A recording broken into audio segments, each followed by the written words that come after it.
Fala pessoal, começando mais um vídeo aqui no Glória e Tradição, falar um pouco sobre a derrota do Fortaleza para o Vasco nessa quarta-feira lá em São Januário pela Série A do Campeonato Brasileiro, falar um pouco também sobre a situação do Caio Alexandre com relação ao Fortaleza, temos risco de perder o jogador, é nosso, não é nosso, vou trazer um pouco dos detalhes aqui e, claro, falar um pouco também sobre o lance que tem deixado muitos torcedores do Fortaleza aflitos, né? Que é a questão dos ingressos para a final da Copa Sul-Americana. Eu vou tentar trazer detalhes sobre esses três assuntos nesse vídeo aqui no GT, tá? Se você não é inscrito ainda, inscreva-se, tá? Que é importante para você não perder nada sobre o Fortaleza aqui no Glória e Tradição.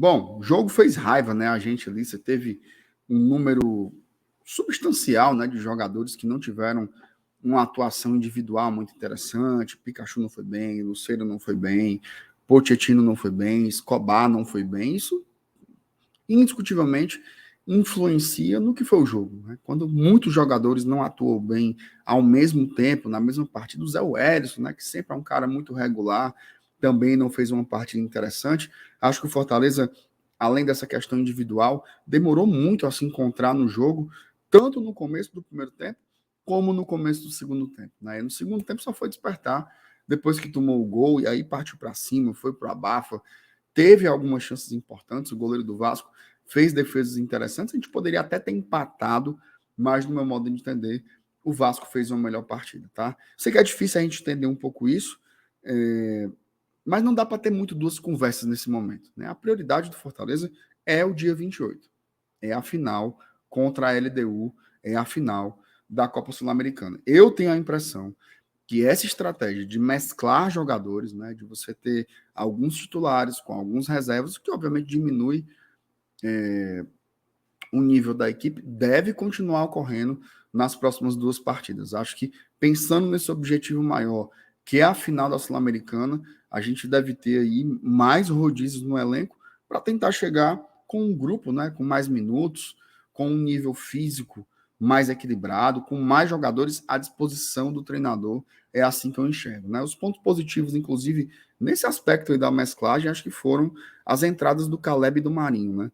Jogadores que tiveram problemas sérios, né? Assim, no joelho. O Caleb já vinha voltando, né? De algumas partidas, mas ainda sem ter um bom desempenho. E o Marinho reestreando nesse jogo contra o Vasco. Acho que os dois entraram muito bem. São aspectos positivos também dessa rodagem, mas de fato, o foco total nessa final da Sul-Americana.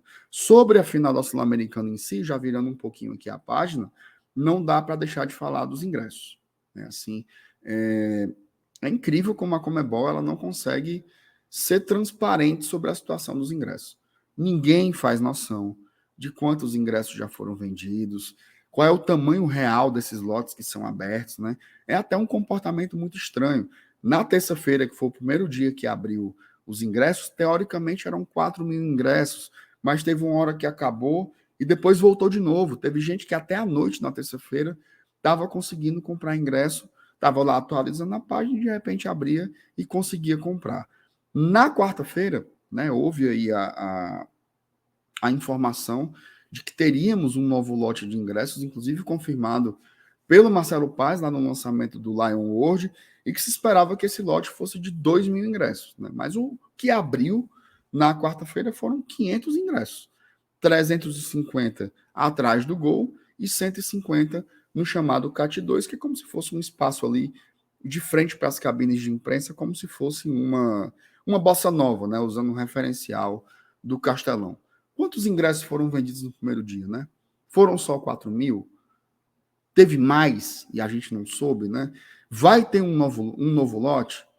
Né? Se só abriu 500 na quarta-feira para os 2 mil que foram anunciados pela direção do clube, ainda faltam 1.500, não fecha muita conta e o torcedor fica meio no escuro. O que me preocupa com relação a isso é porque ainda tem muito torcedor do Fortaleza sem ingresso. Tá? Muita gente com passagem comprada, hospedagem garantida, transfer, tudo. Tudo, mas falta o ingresso da partida, e isso é óbvio, é uma situação que aflige a torcida do Fortaleza, né? O estádio que cabe 22 mil pessoas, é muito estranho você deixar o torcedor no meio de uma nebulosidade tão grande com relação a esse tema. Então, tomara que a Conmebol mude um pouco a forma de se comunicar com os torcedores, assim, né? Até porque para a LDU é um momento muito importante, mas para a torcida do Fortaleza é um momento central nas nossas vidas, né? Então, que isso seja informado, né, um pouco melhor. Para finalizar, falar um pouco sobre a situação do Caio Alexandre, né? Uma polêmica aí que já vinha assim de bastidor, você encontrava um pouco no Twitter, mas que de fato se expandiu depois dos comentários do Veloso em sua página no Instagram, né? O Veloso é ex-goleiro do Palmeiras e atualmente comentarista da TV Bandeirantes. O Veloso afirmando que o Caio Alexandre está por detalhes de fechar com o Palmeiras, né? O que tem de verdade nisso? Nada. Tem nada. O Palmeiras pode ter interesse no Caio Alexandre, talvez até tenha, né? Mas não houve nenhuma proposta, não houve nenhuma sondagem, não houve nenhum contato. Tá? Inclusive, não é como foi noticiado. Tá?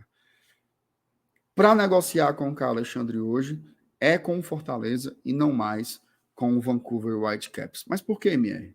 Ele não é um jogador emprestado? Ele é um jogador emprestado formalmente. Até dezembro, o contrato entre Fortaleza e Caio Alexandre é um contrato de empréstimo. Porém, esse empréstimo ele tinha um dispositivo automático de obrigação de compra. Tá? Não é opção de compra, não é preferência de compra, é obrigação de compra. Se o Caio Alexandre atingisse uma certa quantidade de jogos, obrigatoriamente o Fortaleza tinha que comprar o jogador por 2,5 milhões de dólares, valendo 50% dos direitos econômicos do jogador. A meta foi atingida, Fortaleza já está em processo de pagamento desses 2,5 milhões de dólares, inclusive com parcelamento previsto em contrato. Digo mais, o Fortaleza já pagou uma parcela ao Vancouver Whitecaps. Fortaleza já desembolsou 300 mil dólares para o Vancouver Whitecaps, já está pago. É nosso jogador. Caio Alexandre é jogador em definitivo do Fortaleza. Esse contrato, virando o 31 de dezembro, automaticamente já vira um contrato definitivo com o clube. Em dezembro, Fortaleza vai pagar, né, uma segunda parcela aí para o Vancouver, né, uma parcela de 500 mil dólares. Já pagou 300 mil dólares, em dezembro vai pagar mais 500 mil dólares, ficam faltando aí 1,7 milhões de dólares também para serem pagos de modo parcelado, então torcedor fique tranquilo. Ah, é impossível o Caio Alexandre sair do Fortaleza? É óbvio que não. Todo jogador que tem contrato com clubes no Brasil, obrigatoriamente tem uma multa rescisória. Tá? E o Fortaleza hoje, segundo entrevista do presidente Marcelo Paes ao UOL, só topa abrir negociações com relação à venda do Caio Alexandre com valores a partir de 10 milhões de dólares. Tá? Repito, o Fortaleza só aceita abrir negociação com valores a partir de 10 milhões de dólares. Tá? É muito dinheiro. Né? Então, se quiserem pagar, vão ter que desembolsar aí uma grande quantia para os cofres do Leão do Piscina, ok? Deixem aí nos comentários o que você achou do jogo de ontem, se você está ansioso para a questão dos ingressos, vai para o Uruguai, não vai, e o que é que você acha dessa situação do Caio Alexandre. Para mim, baita aquisição, um dos melhores jogadores que já passaram pelo Fortaleza nos últimos anos, sem sombra de dúvidas, ok? Gostou do vídeo? Deixa o like, não gostou, deixa o dislike, e seja inscrito no GT, porque todas as manhãs tem vídeo e todas as noites tem lives para você, ok? Tamo juntos, um abraço, meus amigos, e saudações tricolores.